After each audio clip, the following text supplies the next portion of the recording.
நல்ல ஆண்டவரே, தம்மை நன்றியோடு துதிக்கிறேன். ஏசப்பா, நேரத்துக்காக நன்றிப்பா. உங்களுடைய நாமத்தை மகிமைப்படுத்தும்படியாக, உங்களுடைய வார்த்தைகளை கொடுக்கும்படியாக இந்த நேரத்தை தந்ததுக்காக உங்களுக்கு நன்றிப்பா.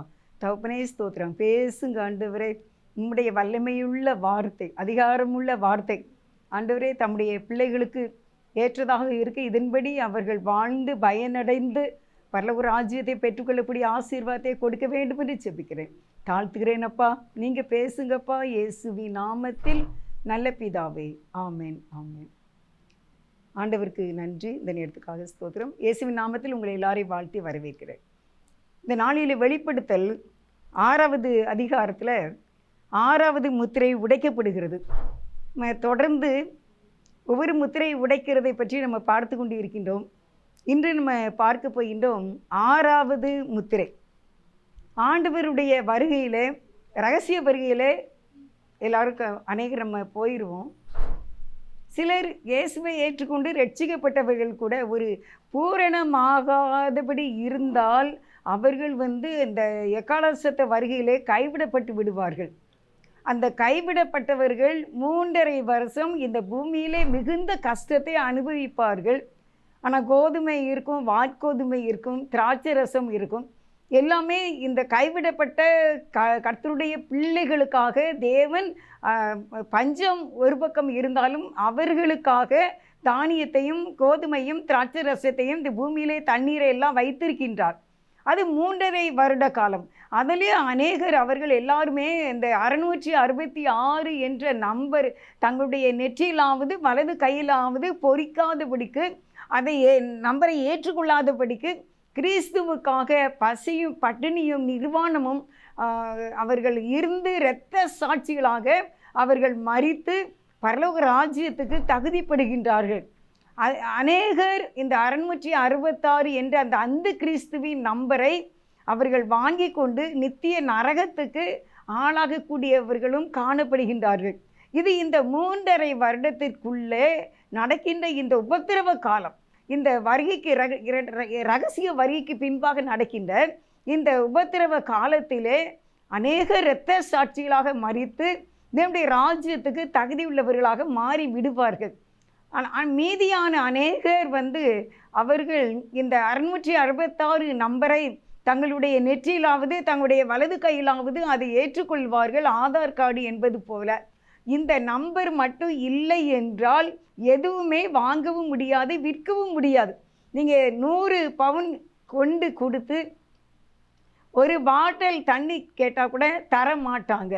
எதுக்குன்னா அந்த கிறிஸ்துவினுடைய ஒரு ஆட்சி, மிருகத்தினுடைய ஆட்சி, கள்ள தீர்க்கதரிசியின் ஆட்சி அப்பொழுது நடைபெறும்.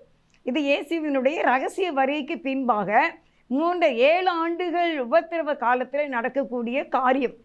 இந்த நம்பரை வாங்கினவர்கள் நரகத்துக்கு செல்லக்கூடியவர்கள் என்று வேதம் சொல்லுகிறது. அதனால் ஒரு பயங்கர கஷ்டத்தை அவர்கள் அனுபவிக்கின்றார்கள். 3.5 ஆண்டுக்குள்ளாக கைவிடப்பட்டவர்கள், அது ஒரு சபையாக கிறிஸ்துவை ஏற்றுக்கொண்ட சபை கர்த்தருக்காக வைராக்கியமாக நின்று கர்த்தருக்காக இயேசுகாண்டு இரத்த சாட்சியாக மரித்து அவர்கள் பரலோக ராஜ்யத்துக்கு தகுதியாகின்றார்கள். நீதி கைவிடப்பட்டவர்கள் இன்று 3.5 ஆண்டுகள் மகா உபத்திரவ காலம் பூமியில் நடைபெறும். அந்த உபத்திரவ காலத்தில் என்ன நடக்கும் என்பதை பற்றி இப்பொழுது உங்களுக்கு இந்த 6வது முத்திரையை உடைக்கும் போது என்ன நடக்கும் என்பதை உங்களுக்கு நான் அறிவிக்க இருக்கின்றேன், தேவனுடைய ஒத்தாசையால். அதனால் அருமையானவர்களே, நீங்கள் எப்படியாவது இந்த ரகசிய வருகையில் அது எப்படி இருக்கும், அது காலையோ மாலையோ நள்ளிரவோ, அது யாரும் அறியாத ஒரு நேரம், திருடனை போல இயேசு வானத்திலே வருவார். அவருடைய பிள்ளைகளை சேர்த்து கொள்வார். முதலாவது கிறிஸ்துவுக்குள் மரித்தவர்கள் எழுந்திருப்பார்கள். வரிசைப்படி எல்லாரும் அவரவர்கள் தங்கள் தங்கள் வரிசையின்படி எழுந்திருப்பார்கள். அதன் பின்பு உயிரோடு இருக்கிற நாமும் ஆண்டவரை எதிர்கொண்டு போக எப்படியாக என்றென்றைக்கும் பரலோக ராஜ்யத்தில் இருந்து மீண்டுமாக 1000 வருடம் இந்த பூமியிலே அரசாடும்படிக்கு கிறிஸ்துவுடனே கூட இந்த பூமியிலே 1000 வருஷ அரசாட்சிக்கு வருவார்கள். அதற்கு முன்பாக 3.5 வருடம் மகா உபத்திரவ காலம் இருந்து இந்த உலகம் அழிந்து போகும். அழிந்து போன பிற்பாடுதான் 1000 வருட அரசாட்சிக்கு இந்த முதலாம் உயிர்த்தெழுதலுக்கு பங்குள்ள யாவரும் உயிரோடு பூரணமாக்கப்பட்ட சபையின் பரிசுத்தவான்கள் எல்லாரும் அந்த வருகையிலே இயேசுவோடு கூட காணப்பட்டு மீண்டுமாக இந்த பூமியில் 1000 வருடம் அரசாட்சி செய்வார்கள். அதன் பின்புதான் நியாய தீர்ப்பு நடைபெறும். அதற்கு பிறகு தங்கள் இடங்களுக்கு செல்ல மக்களுக்கு அவங்களுடைய வாழ்வுக்கு தக்கன, இந்த பூமியிலே அவர்கள் வாழ்ந்த பரிசுத்தத்துக்கு தக்கன, நீதிக்கு தக்கன, இரக்கத்துக்கு தக்கன, கிறிஸ்துவின் மேலுள்ள அன்பு காண்பு தக்கன, கிறிஸ்துவுக்காக இருந்த வைராக்கியத்துக்கு தக்கன, இயேசுவுக்காக இரத்த சாட்சியாக கூட மறிக்க ஆயத்தமாக இருக்க தக்கன உள்ள யாவரும் என்றென்றைக்கும் கிறிஸ்துவோடு கூட அரசாடுவார்கள். நித்திய ராஜ்யத்திலே, பரலோக ராஜ்யத்திலே வாழ்வார்கள். இப்பொழுது இந்த 3.5 வருட உபத்திரவ காலம் முடிந்து மகா உபத்திரவ காலம் 3.5 வருடம் இந்த பூமியிலே நடக்கும். அந்த காலத்திலே 6வது முத்திரை உடைக்கப்படுகின்றது. அந்த 6வது முத்திரை உடைக்கப்படும் பொழுது என்ன நடைபெறுகிறது என்பதை நாம் இப்பொழுது ஒரு 30 நிமிடங்களிலே இதை நம்ம பார்க்க இருக்கின்றோம். வெளிப்படுத்தல் 6வது அதிகாரம் 12வது வசனம் நான் வாசிக்கின்றேன். அவர் 6ஆம் முத்திரையை உடைக்க கண்டேன். இதோ பூமி மிகவும் அதிர்ந்தது, சூரியன் கருப்பு கம்பளியைப் போல கருத்தது, சந்திரன் இரத்தம் போலாயிற்று. அருமையானவர்களே, இந்த 6ஆம் முத்திரையை உடைக்கும் போது பூமியில் என்ன நடக்கிறது என்றால், தேவதூதன் பரலோக ராஜ்யத்தில் இந்த 6வது முத்திரையை உடைக்க யோவான் தரிசனம் காண்கின்றார். யோவான் இயேசுவுக்காக பத்துமு தீவிலே சிறையிலே அடைக்கப்பட்டது போல உணவு இல்லாமல், தேவையான எந்த ஒரு அத்தாவசியமான எந்த ஒரு உதவியும் இல்லாத ஒரு வாழ்க்கை யோவான் வாழ்ந்து கொண்டு இருக்கின்றார். அவருக்கு அருளப்பர் என்று பெயர். அவர் சென்ட் ஜான் என்று சொல்லலாம். அவர் என்ன செய்கிறாரு, இதை அவர் பார்க்கின்றார் தரிசனத்தில். பூமியில் என்ன நடக்கும் என்பதை, தேவன் வரப்போகிற காரியங்களை இந்த யோவான், ஆண்டவருடைய சீடர்கள் ஒருவருக்கு, யோவான் என்பவருக்கு இது வெளிப்படுத்தப்படுகின்றது. அப்பொழுது என்ன நடக்கும் அப்படின்னா, பூமி மிகவும் அதிர்ந்து சூரியன் கருப்பு கம்பளியை போல கருத்தது, சந்திரன் இரத்தம் போல் ஆயிற்றான். அப்போ எப்படி இருக்கும்? இந்த பூமியில் இருக்கிறவங்க பூமியில் கைவிடப்பட்ட மக்கள் இருப்பாங்க. அவங்க இருக்கும்போது என்ன நடக்கும்னா, சூரியன் எப்படி ஆயிருமா? சூரியன் கருப்பு கம்பளியை போல் ஆயிருமா. ஒரு கருப்பான ஒரு போர்வை போல சூரியன் ஆகும். அப்படியானால் எப்படி இருக்கும்? பூமி இருளடைந்து இருக்கும், இருட்டாக இருக்கும். பூமியில ஒருவர் முகத்தை ஒருவர் பார்க்க கூடாத அளவுக்கு அந்த சூரியன் கருப்பு போர்வை போல ஆகிவிடும். தேவன் அவ்விதமாக செய்கின்றார். அடுத்து பார்த்தீங்கன்னா, சந்திரன் இரத்தம் போல் ஆயிற்று. சந்திரனை நம்ம பார்க்குறோம். இப்போ நமக்கு அது எவ்வளவு இரவிலே, அது பௌர்ணமியாக இருக்கும்போது இவ்வளவு ஒரு வெளிச்சம் இந்த பூமியிலே காணப்படுகின்றது. ஆனால் அன்று அருமையானவர்களே, ஆண்டவருடைய ரகசியவர்களே, கைவிடப்பட்டு 3.5 ஆண்டுகள் மகா உபத்திரவ காலத்தில் இருக்கின்ற ஜனங்கள் இந்த நிலைமையிலே காணப்படுவார்கள். சூரியன் கருப்பு போர்வையாக மாறிவிடும், சந்திரன் இரத்தம் போல இருக்கும். அப்போ இரத்தம் போல சந்திரன் இருந்துச்சுன்னா பூமியில் வெளிச்சம் இருக்காது. அப்படிப்பட்ட ஒரு காலம் வர இருக்கின்றது. அதனால் அதற்கு முன்பாக இந்த நாட்களிலே நீங்கள் பாவங்களை விட்டு ஓய்ந்திருங்கள். குடிக்கிறவங்க குடிக்காதீங்க, சாராயம் குடிக்காதீங்க, வீட்டிலேயே சண்டை செய்யாதீங்க, சிகரெட்டு ஊதாதீங்க, பாவம் செய்யாதீங்க, கஞ்சா யூஸ் பண்ணாதீங்க, விபசாரம் செய்யாதீங்க, வீட்டுக்குள்ளே சண்டை செய்யாதீங்க, வைராக்கியமாக இருக்காதீங்க, கோபமாக இருக்காதீங்க, எரிச்சலாக இருக்காதீங்க, ஏனோ தானிட்டு மாம்ச இச்சையின்படி வாழாதீங்க, பெருமையும் மனமேற்றுமை உள்ள மக்களாய் வாழாதீங்க, தாழ்மையோடு இருங்க. ஏனென்றால் வேதம் சொல்லுகிறது, அவனவன் கிரியைக்கு தக்கதாக அவனவனுக்கு நான் அளிக்கும் பலன் என்னோட கூட வருகிறது என்று ஆண்டவர் சொல்லி இருக்கின்றார். நம்ம என்ன செய்கிறோமோ அதுக்கு தக்கனதான் இந்த பூமியிலே நம்ம அனுபவிப்போம். அதனால தான் இன்றைக்கி காலையில் இருந்த செய்திக்கு நான் ஆயத்தமாகும் போது எனக்கு முன்னால் வந்து கொண்டே இருந்த இந்த வார்த்தை தான். அந்த காலத்தில் முதுமொழி சொல்லுவாங்க, தினையை விதைத்தவன் தினையை அறுப்பான், வினை விதைத்தவன் வினையை அறுப்பான். மற்றவர்கள் மேலே கோபம் கொண்டு, பொறாமை கொண்டு, எரிச்சல் கொண்டு அப்படியாக நம்ம வாழ்ந்தால் நமக்கு அதுதான் அறுவடையாகும். நம்ம எதை விதைக்கின்றோமோ அதையே தான் நாம் அறுவடை செய்வோம். அதனால் பிரியமானவர்களே, இந்த கொஞ்ச கால வாழ்கிற இந்த உலக வாழ்க்கையில் நீங்கள் நன்மையே செய்யுங்க. தாழ்மை உள்ளவர்களாக, அன்பு உள்ளவர்களாக, பொறுப்பு உள்ளவர்களாக, பொறுமை உள்ளவர்களாக, பிறருக்கு நன்மை செய்கிறவர்களாக, நல்லதையே விதைக்கிறவர்களாக நீங்கள் காணப்பட வேண்டும் என்று இந்த நாளிலே தேவனுடைய ஆவியானவர் நமக்கு இதை கற்றுக் கொடுத்து கொண்டு இருக்கின்றார். வேதம் முக்கியமானது. வேதத்தை தேவன் முக்கியப்படுத்தி இருக்கின்றார். வானமும் பூமியும் ஒளிந்து போனாலும் இந்த வேத வார்த்தை ஒளிந்து போகாது என்று வேதம், பரிசுத்த வேதம் சொல்லுகிறது. இந்த வாழ்க்கையை மாற்றுங்கள், வாழ்க்கையை மாற்றுங்கள். நீங்கள் நம்முடைய வாழ்க்கையை சீரழிந்து போகக்கூடாது. நம்முடைய செய்கிற ஒவ்வொரு காரியங்களையும் தேவன் பார்த்து கொண்டு இருக்கின்றார்.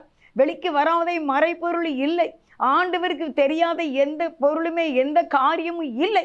அதனால் அந்த செய்தி கேட்கின்றவர்கள் மற்றவர்களுக்கு நீங்கள் சொல்ல வேண்டும். நம்முடைய ஒவ்வொரு அந்தரங்கமான காரியங்கள், நம்முடைய இருதயத்தில் இருக்கிற வைராக்கியங்கள், எரிச்சல்கள், மன கசப்புகள், இதை எல்லாவற்றையும் நாம் விட்டுவிட வேண்டும். தேவன் நமக்குள்ளே தங்கும் இதயமாக இருக்க வேண்டும்.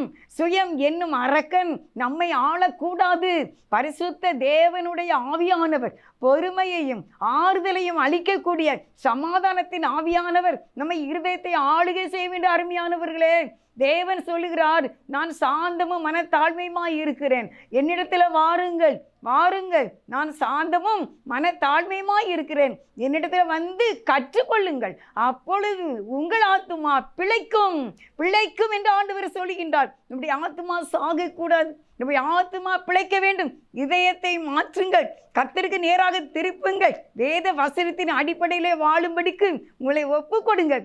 அதான் புத்தியுள்ள ஆராதனை, அதுதான் புத்தியுள்ள ஆராதனை. மாம்சத்துக்கு ஏற்றபடி ஜீவிக்க கூடாது, கர்த்தருக்கு ஏற்றபடி ஜீவிக்க வேண்டும். கர்த்தனுடைய இருதயத்திலே தங்க ஆசைப்பட வேண்டும். வேதம் சொல்லுகிறது, வேதம் சொல்லுகிறது, என் பிரியமே, என் புறாவே, என் உத்தமியே, உன் இருதயம் களங்கமில்லாமல் இருக்கின்றது, உன் இருதயம் பால் போல இருக்கின்றது என்று என்னையும் உங்களையும் பார்த்து தேவாதி தேவன், ராஜாதிராஜா இயேசு சொல்ல வேண்டும். அருமையானவர்களே, அதனால இந்த கொஞ்ச காலம் வாழக்கூடிய இந்த பூமியில பரலோக ராஜ்யத்துக்கு தகுதி உள்ளவர்களாக, ஒரு ஏஞ்சல் போல, ஒரு பரிசுத்தமாக, இயேசுவை போல வாழ நாம் அழைக்கப்படுகின்றோம். இப்பொழுது எப்படி ஆகுது? சூரியன் கருப்பு போர்வையை போல மாறிவிடும்.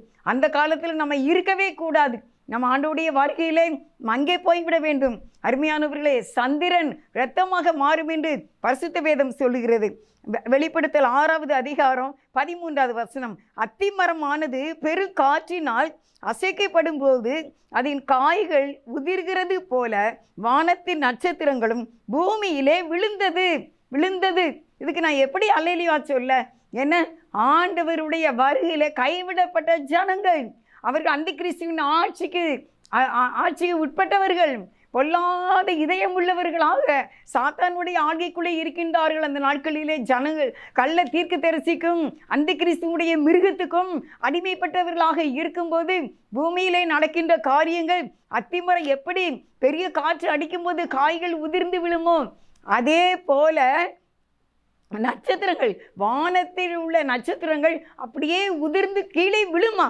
உங்களுக்கு தெரியுமா, பூமியை விட நம்முடைய பூமி எவ்வளவு பெருசு, இதை விட ஒவ்வொரு நட்சத்திரங்களும் பெரிதாக இருக்குமா.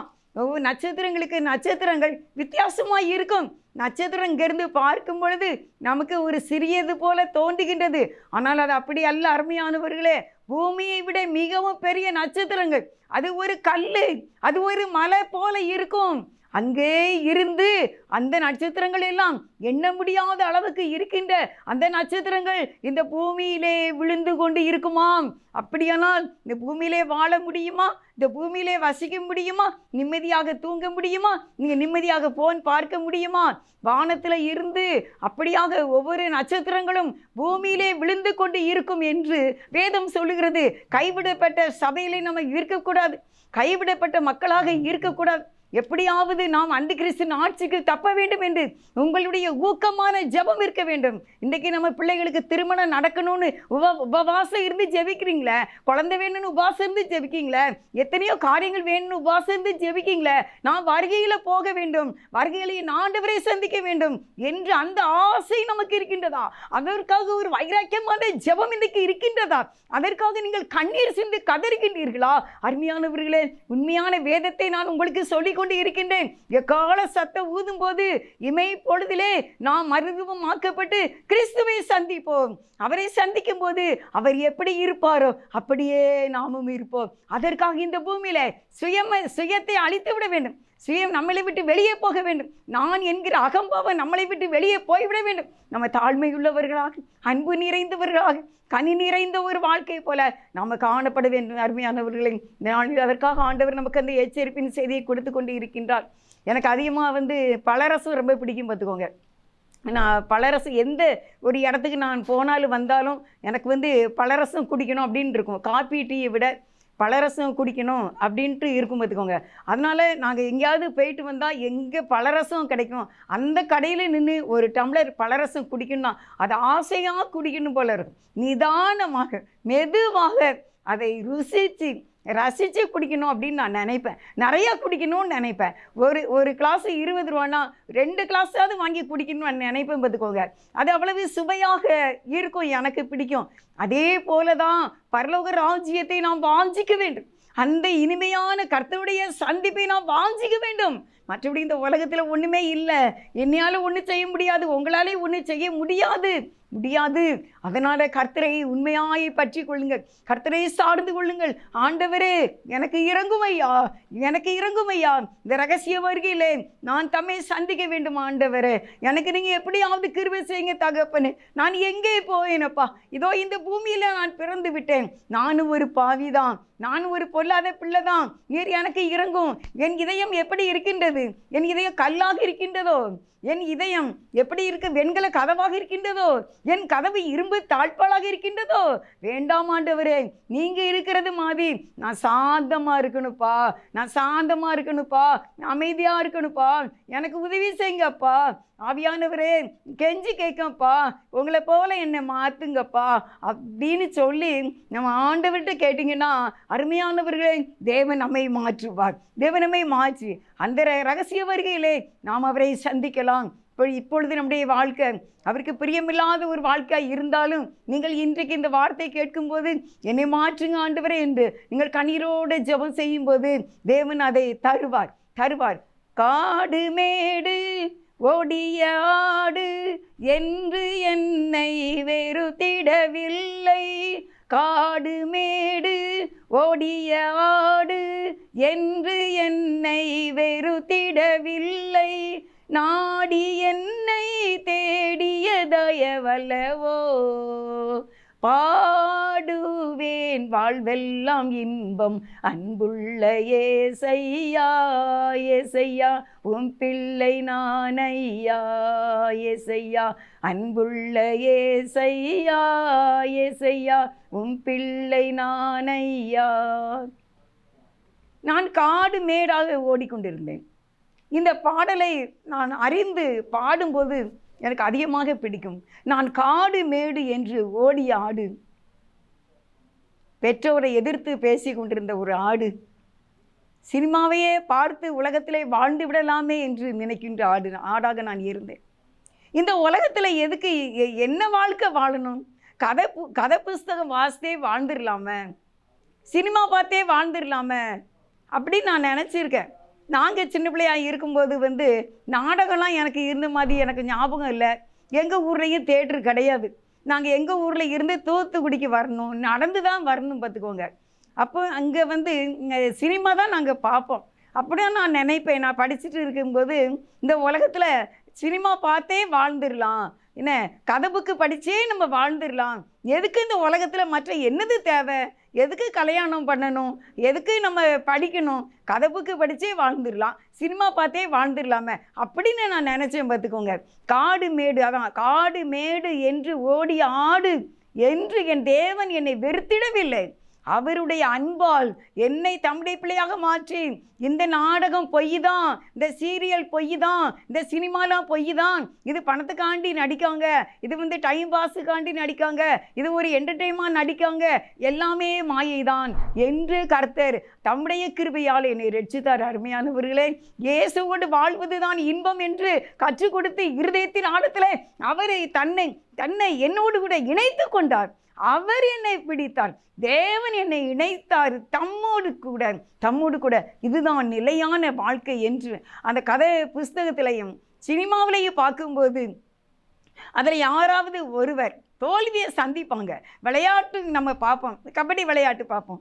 விளையாட்டு பார்க்கும்போது ஏதாவது ஒரு குரூப்பு தோல்வி அடைஞ்சாங்கன்னா உடனே மனசுக்கு கஷ்டமாக இருக்கும். ஐயோ இந்த விளையாட்டில் இவங்க தோற்று போயிட்டாங்களே அப்படின்னு சொல்லிட்டு கஷ்டமாக இருக்கும் பார்த்துக்கோங்க. அதனால் ஆனால் இயேசுவோடு வாழ்கிற வாழ்க்கை அப்படி இல்லையா, அது நல்ல சந்தோஷமாக இருக்குது. ஆண்டவர் உடனே தேற்றிருப்பார், ஆண்டவர் உடனே நம்மை ஆசீர்வதிச்சிருவார், ஆண்டவர் நம்மோடு கூட இடைப்பெற்றுவார், சமாதானத்தை கொடுப்பார். அதனால தான் அவரை எனக்கு ரொம்ப பிடிக்கும். இன்றைக்கு நீங்களும் அவரோடு கூட சேர்ந்து கொள்ளுங்கள். இயேசுவை உங்களுக்கு ரொம்ப பிடிக்கட்டும். இயேசு எனக்கு ரொம்ப பிடிக்கும்னு சொல்லுங்க. இயேசு தான் எனக்கு உயிர்னு சொல்லுங்க. இயேசுவோடு தான் வாழ்வேன்னு சொல்லுங்க. ஏனென்றால் சூரியன் கருப்பு போர்வையாகவும் சந்திரன் இரத்தமாகவும் மாறும். 6வது முத்திரையை உடைக்கும் போது அடுத்து என்ன நடக்கும்? 14வது வசனம், வெளிப்படுத்தல் 6:14. வானமும் சுருட்டப்பட்ட புஸ்தகம் போல விலகி போயிற்று, மலைகள் தீவுகள் யாவும் தங்கள் இடங்களை விட்டு அகன்று போயின. அருமையானவர்களே, இந்த வசனத்தில் என்ன பார்க்குறீங்க? வானமும் சுருட்டப்பட்ட புஸ்தகம் போல் ஆகி விலகி போயிற்று. வானம் எப்படி ஆகிருமா? ஒரு பேப்பரை, கல்யாண வீட்டில் பேப்பரை மடக்குவாங்க பார்த்துருக்கீங்களா? கல்யாண வீட்டில் பேப்பரை மடக்கிற மாதிரி இந்த வானம் ஒரு புஸ்தகத்தை போல சுருட்டப்பட்டு விடும். மலைகள் தீவுகள் யாவும் தங்கள் இடங்களை விட்டு அகன்று போயின. இப்போ குற்றாலத்தில் மலை இருக்குல்ல, நீ இன்னும் வேற எங்கெல்லாம் மலை பார்த்துருக்கீங்க? அந்த மலை எல்லாமே தன்னுடைய இடத்தை விட்டு அகன்று போய்விடும். அகன்று என்ன செய்யும்? எங்கேயாவது விழும். அது கடலில் விழும், இல்லை அது மக்கள் மேலே விழும், அது வீடுகள் மேலே விழும். அவ்வளோ பெரிய மலை அது நகண்டுச்சுன்னா எப்படி இருக்கும்? யார் மேலே? எந்த வீட்டு மேலே? எந்த ஃபேக்ட்ரி, எந்த கம்பெனி, எந்த கடை, எந்த தெர்மலா, அது ஆர்வரா, எங்கே விழுவுன்னு தெரியாது. அப்படியாக இது விழுந்து விடுமா? தங்கள் இடங்களை விட்டு அகன்று போயின. அந்த 6 வெளிப்படுத்தல் 6:15 வசனம் வாசிக்க, பூமியின் ராஜாக்களும் பெரியோர்களும் ஐஸ்வர்யவான்களும் சேனை தலைவர்களும் பலவான்களும் அடிமைகள் யாவரும் சுயாதீனர் யாவரும் பர்வதங்களில் குகைகளிலும் கண்மலைகளிலும் ஒளித்து கொண்டு 16 பர்வதங்களையும் கண்மலைகளையும் நோக்கி, நீங்கள் எங்கள் மேல் விழுந்து சிங்காசனத்தின் மேல் வீற்றிருக்கிறவருடைய முகத்திற்கும் ஆட்டுக்குட்டியானவருடைய கோபத்திற்கும் எங்களை மறைத்து கொள்ளுங்கள் அப்படின்னு சொல்லுவாங்களாமா. யாரு? இந்த ரகசிய வருகையிலே கைவிடப்பட்டு 3.5 வருடம் மகா உபத்திரவ காலத்தில் ஜீவிக்கின்றவர்கள், 666 நம்பரை வாங்கி அந்த கிறிஸ்துவின் ஆட்சிக்கு உட்பட்டவர்களை ஒரு கொடுமையான இந்த சம்பவம் அங்கே நடக்கின்றது. ராஜாக்கள், நீ பூமியில் எவ்வளவு பெரிய ராஜாவாக நீ இருந்தாலும் சரி, நீ எவ்வளோ பெரிய பெரியவனாக இருந்தாலும் சரி, நீ எவ்வளோ பெரிய பணக்காரனாக இருந்தாலும் சரி, நீ எவ்வளோ பெரிய படையில் தளபதியாக நீ இருந்தாலும் சரி, நீ பெரிய பலவானாக இருந்தாலும் சரி, நீ அடிமையாக இருக்கலாம், நீ சுயாதீனராக இருக்கலாம், நீ இருந்தாலும் மலைகளையும் பர்வதங்களையும் பார்த்து கண்மலையை போய் ஒளிஞ்சு கொண்டு என்ன சொல்லுவாங்க? நீங்கள் எங்கள் மேலே விழுங்க, எங்களுக்கு தாங்க முடியலை, இந்த உலகத்தில் நடக்கிற இந்த கொடுமையை தாங்க முடியலை, எங்களுக்கு ஆறுதல் இல்லாமல் போயிடுச்சு, நாங்கள் என்ன செய்வோம்? எங்களுக்கு உணவு இல்லையே, எங்களுக்கு தண்ணி இல்லையே, எங்களுக்கு ஒன்றுமே இல்லையே, அதனால எங்களை கொன்று போடு என்று சொல்லி ஒவ்வொரு மலைகளுக்குள்ளாக அவர்கள் போய் ஒளிந்து கொண்டு எங்களை எப்படியாவது கொன்று போடுங்கள் என்று சொல்வார்களாம். அருமையானவர்களே, இந்த நல்ல செய்தியை நீங்கள் கேட்டுக்கொண்டு இருக்கின்றீர்களா? இன்றைக்கு நீங்கள் உங்களுடைய வாழ்க்கையை ஆண்டவருக்கு ஒப்புவிடுங்க. இயேசுவே, நான் உடைய பிள்ளைப்பா, நான் உங்ககிட்ட வாரேன், எப்படியாவது காப்பாற்றிருங்க. இப்படி ஒரு காலம் இருக்கிறதுனால எனக்கு பயமாக இருக்குது, நீங்கள் எனக்கு எப்படியாவது உதவி செய்யுங்க. நான் இன்றைக்கே இந்த வேசித்தனத்தை விட்டு விலகுகிறேன், தேவையில்லாத செல்போனில் இருந்து நான் விலகுகிறேன், தேவையில்லாத இந்த கெட்ட பழக்க வழக்கங்களில் இருந்து நான் விலகுகிறேன், நான் யாருடையும் சமாதானமாக இருப்பேன், இந்த பூமியில் இருக்க வரைக்கும் நான் நல்லது செய்வேன். தேவனே எனக்கு இறங்குமையா, ஆண்டவரே எனக்கு இறங்குமையா. நீங்கள் மன்றாடுங்கள் அருமையானவர்களே, நீங்கள் மன்றாடுங்கள். இல்லாட்டால் அந்த கடைசி காலத்தில் பொருளாசையோடு பணாசையோடு வீண் பெருமையோடு பதவிக்கும் பட்டத்துக்கும் இந்த உலக பெருமைக்கும் அடிமையாக இருந்து அந்த கிறிஸ்துவின் ஆட்சிக்கு உட்பட்டால் இந்த கொடுமை நடக்குமா? மலையை பார்த்து எங்கள் மேலே விழு, எங்களை கொன்றுபடி என்றாலும் அந்த மலை விழாது, அவர்கள் சாக மாட்டார்கள். யாரெல்லாம் எவ்வளோ பெரிய பணக்காரங்களாக இருந்தாலும் சரி, எவ்வளோ பெரிய ராஜாக்களாக இருந்தாலும் சரி, அவங்க பலவான்களாக இருந்தாலும் சரி, யாராக இருந்தாலும் இந்த நிலைமை அந்த மகா உபத்திரவ காலத்தின் 3.5 ஆண்டுகளிலே நடக்கும் என்று பரிசுத்த வேதம் சொல்கிறது. வானமும் பூமியும் ஒளிந்து போனாலும் அவருடைய வார்த்தை ஒளிந்து போகாது. 6 வெளிப்படுத்தல் 17 அவருடைய கோபாக்கினையின் மகா நாள் வந்துவிட்டது, யார் நிலை நிற்கக்கூடும் என்றார்கள். என்ன சொல்றாங்க? 6வது முத்திரையை உடைக்கும் போது அவருடைய கோபாக்கினையின் நாள் வந்துவிட்டது, மகா நாள் வந்துவிட்டது, யார் நிலை நிற்கக்கூடும்? யாருமே இதுக்கு காப்பாற்ற முடியாதுல்ல. யார் காப்பாற்ற முடியும் சொல்லுங்க? ஒருவரால் காப்பாற்ற முடியாது. சூரியன் கருப்பு போர்வையாக மாற்றினா நம்ம போய் அந்த கருப்பை எடுத்துட்டு அது மஞ்சள் கலராக மாற்றிடலாமா? வெள்ளை கலராக மாற்றிடலாமா? இல்லை அந்த சந்திரனை ரத்தமாக இருக்கிறத நீங்கள் நல்ல வெள்ளையாக மாற்றிடலாமா? மலையை நீ நவளாத என்று உங்களால் சொல்ல முடியுமா? அந்தி கிறிஸ்துவின் ஆட்சியிலே 666 என்ற நம்பரை வாங்கக்கூடாது. அதற்காக இந்த நாளிலே நீங்கள் ஒரு விசேஷித்த ஒரு ஜெபம் செய்ய வேண்டும். தேவனுக்காக நீங்கள் வைராக்கியமாக ஜீவிக்க வேண்டும். உலகத்தினுடைய எல்லா ஒரு காரியங்களுக்கு நீங்கள் அடிமைப்பட்டு போய்விடாதீர்கள். நீங்கள் எப்படி வாழணும்? அவருடைய சித்தப்படி வாழ வேண்டும், அவருக்காக வாழ வேண்டும். எனக்கு ஒரு சிங்காசனம் பரலோக ராஜ்யத்தில், எனக்கு ஒரு சிங்காசனம் எனக்கு வேண்டும், என் சிங்காசனம் எனக்கு வேண்டும். வேதம் சொல்லுகிறது, உனக்குள்ளதை இன்னொருவன் எடுத்துக்கொள்ளாதபடிக்கு உனக்குள்ளதை நீ பற்றி கொண்டிரு என்று வேதம் சொல்லுகிறது. உனக்குன்னு ஒரு கிரீடம் இருக்குது, ஜீவ கிரீடம். அதை இன்னொருவன் பெற்றுக்கொள்ளக்கூடாது. உனக்குன்னு தேவன் உன்னை சிறு பிள்ளையிலேயே உனக்காண்டு தேவன் ஆயத்தம் பண்ணி வைத்திருக்கின்றார். உனக்குன்னு ஒரு சிங்காசனம் இருக்குது, உனக்குன்னு ஒரு வீடு இருக்குது. அந்த பரலோக ராஜ்யத்தில் கைவேலை அல்லாத கட்டப்பட்ட நித்திய வீடு பரலோகத்திலே நமக்கு உண்டென்று நமக்கு தெரியுமே. எத்தனை பிறவியுமே கிடையாது. பார்த்துக்கோங்க, எத்தனை பிறவியுமே கிடையாது. நேற்று ஒரு சின்ன பிள்ளை பேசிகிட்டு இருந்துச்சு, இந்த பிறவியில் நான் எனக்கு அவ்வளோவா நல்லா படிக்கலை, அடுத்த பிறவியில் நான் நல்லா படிப்பேன்ட்டு. அப்போ நான் சொன்னேன், அப்படிலாம் கிடையாதும்மா. ஒரே ஒரு பிறவி தான். ஒரு நேரம் பிறக்கணும், ஒரு நேரம் சாகணும், அதுக்கப்புறம் ஜட்ஜ்மெண்ட்டு, அதுக்கப்புறம் பரலோக ராஜ்யமா இன்னொரு இடமா, இதுதான் அப்படின்னு சொன்னேன். ஐயோ எனக்கு பயமாக இருக்குது அப்படின்னு சொல்லிச்சு. பார்த்துக்கோங்க, பேசின அந்த பிள்ளைகிட்ட. அருமையானவர்களே, இந்த நாளிலே நீங்கள் ஆண்டவருக்கென்று உங்களை அர்ப்பணிக்க வேண்டும். இதற்காக நீங்கள் ஜெபிக்க வேண்டும், கண்ணீர் சிந்த வேண்டும். எனக்கு நீங்கள் ஒரு ராஜ்யத்தை ஆயத்தம் பண்ணியிருக்கீங்க, அதை நான் பெற்றுக்கொள்ள வேண்டும். ஆண்டவரே எனக்கு உதவி செய்யுங்க. இந்த சூரியன் இல்லாமல், இந்த சந்திரன் இல்லாமல் எங்களால் எப்படி நம்ம வாழ முடியும்? காற்று இல்லாமல் எப்படி ஜீவிக்க முடியும்? எங்கே பார்த்தாலும் கொந்தளிப்பாக இருக்குமே, எங்கே பார்த்தாலும் அலக்களிப்பாக இருக்குமே, எல்லாரும் சாவை தேடி ஓடுவார்களே. அந்த நாட்களிலே நம்ம இங்கே இருக்க தேவன் நம்மை அழைக்கவில்லை, அப்படி அங்கே இருக்க தேவன் நம்மை உண்டாக்கவில்லை. அவரோடு கூட மகா ஒன்றித்து வாழ அவர் நம்மை அழைத்திருக்கிறார். அதுக்கு தான் நம்மை தேவன் உருவாக்கி இருக்கின்றார், அதுக்கு தான் நம்மளை படைத்திருக்கின்றார். அருமையானவர்களே, ஒரு இன்பமான வாழ்க்கை. ஒரு தகப்பன் தன் பிள்ளைக்கு எத்தனை வயசுலேயே LIC போடுறாங்க, எத்தனை வயசுலேயே ஆல்ரெடி போடுறாங்க, எத்தனை வயசுலேயே தன்னுடைய பிள்ளைக்குன்னு சொத்து சேர்த்து வைக்காங்க. அப்போ தேவன் நமக்கு அப்படி தானே செய்வாங்க. பொல்லாதவர்களாகி நீனே உன் பிள்ளைக்கு நல்லது செய்ய அறிந்திருக்கும் போது பரமபிதா இரக்கமுள்ள ஆண்டவர் நமக்கு எவ்வளவாய் நன்மைகளை வைத்திருப்பார். பிரியமானவர்களே, இந்த உலகத்தில் உள்ள வேலை வாய்ப்பு தான் பெருசா? இந்த உலகத்தில் உள்ள பணம் தான் பெருசா? இந்த உலகத்தில் உள்ள பட்டம் தான் பெருசா? இல்லை. நமக்கு ஒரு நித்திய ராஜ்யம், நமக்கு ஒரு நித்திய ராஜ்யம், நமக்கு ஒரு சிங்காசனம். அங்கே நானும் ஆடி பாடி மகிழ்வேன். அதான் சின்னஞ்சிறு வயதில் என்னை குறித்து விட்டார், தூரம் போயின்னு கண்டு கொண்டார். நானும் எக்கால சத்தத்தில் என் ஆண்டவரோடு கூட ஓடிப்பாய், நான் அவரோடு கூட நான் ஜீவிப்பேன், அவரோடு கூட நான் வாழ்வேன் என்று அதற்காக நம்மை அர்ப்பணிக்க வேண்டும். அதனால் இந்த வெளிப்படுத்தல் 6வது அதிகாரம் 12வது வசனத்தில் 6வது முத்திரை உடைக்கப்படும் பொழுது ஒரு கொடுமையான ஒரு சம்பவம் நடக்கின்றது. அந்த கிறிஸ்துவின் ஆட்சிக்கு உட்பட்டவர்களுக்கு இந்த நிலைமை, 666 என்ற நம்பரை வாங்கி கொண்டவர்களுக்கு இந்த காரியம் நடக்கும். அதனால் இதுக்கு தப்பி வைத்து கொள்ளும்படியாக நம்ம ஆண்டவருடைய ரகசிய வருகை அது இன்றைக்கும் இருக்கும், அது ராத்திரி இருக்கும், இல்லை காலையில் கூட இருக்கும், அது எந்த நேரம்னு சொல்ல முடியாது. அந்த வருகையில் என் அப்பனோடு என் ராஜாவோடு அந்த சிங்காசனத்துக்கு நான் போக வேண்டும். ஆண்டவரை எனக்கு உதவி செய்ய என்று சொல்லி நாம் இப்பொழுது ஜெபம் செய்வோம். ஸ்தோத்திரம் ஆண்டவரே, எங்களை நேசிக்கிற நல்ல தகப்பனே உமக்கு நன்றிப்பா. ஹல்லேலூயா, ஹல்லேலூயா. இயேசுவே உமக்கு ஸ்தோத்திரமையா, உமக்கு ஸ்தோத்திரமையா.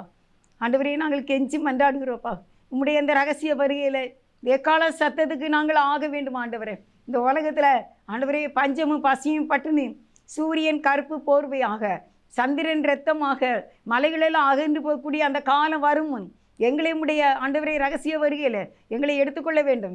2 ஸ்திரீகள் மாவரைப்பார்கள், ஒருத்தி ஏற்றுக்கொள்ளப்படுவாள், ஒருத்தி கைவிடப்படுவாள். நாங்கள் இந்த கைவிடப்பட்ட கூட்டத்தில் இருக்கக்கூடாது. நாங்கள் ஏற்றுக்கொள்ளப்பட வேண்டிய கூட்டத்தில் இருக்கணும். 10 கன்னிகைகள் இருந்தார்கள், 5 பேர் கைவிடப்பட்டார்கள், 5 பேர் ஏற்றுக்கொள்ளப்பட்டார்கள். நாங்கள் ஏற்றுக்கொள்கிறவர்களாக இருக்க வேண்டும், ஏற்றுக்கொள்ளப்பட்டவர்களாக இருக்க வேண்டும். தேவனே, எங்களுக்கு கிருபை செய்யுங்கப்பா, எங்களுக்கு கிருபை செய்யுங்க. இந்த ஜெபத்தை தேவனுடைய சமூகத்திலே மிகுந்த மன தாழ்மையோடு பாத பணிந்து கெஞ்சி மண்டாடி நாங்களும் குடும்பமாய் கோத்திரமாய் நாங்கள் நம்முடைய ராஜ்யத்தை சுதந்திரிக்க வேண்டும். சாத்தானுடைய கையில், பிசாசின் கையில் எங்களை ஒப்பு கொடுத்து விடாது பிடிக்க ராஜா. நீங்கள் எங்களை காப்பாற்றுங்க, எங்களை குடும்பங்களை காப்பாற்றுங்கப்பா, இந்த திருச்சபையை காப்பாற்றுங்கப்பா, இந்த சொந்த பந்தங்கள் கோத்திரங்களை காப்பாற்றுங்கப்பா, இந்த தேசத்து மக்களை காப்பாற்றுங்கப்பா, இந்த பூமியின் குடிகளை காப்பாற்றுங்கப்பா. ஆண்டவரே, சாராயத்தை காலையிலே போய் குடிக்காங்களாப்பா. ஆண்டவரே, கணவனுக்கு தெரியாமல் மனைவி விபசாரம் பண்ணுறாங்களாப்பா. ஆண்டவரே, மனைவிக்கு தெரியாமல் கணவன் விபசாரம் பண்ணுறாங்களாப்பா. வாலிப பிள்ளைகள் பெற்றோருக்கு தெரியாமல் ரகசியமான காதல் வலையிலே விழுந்து கிடைக்கின்றார்களே தகப்பனே.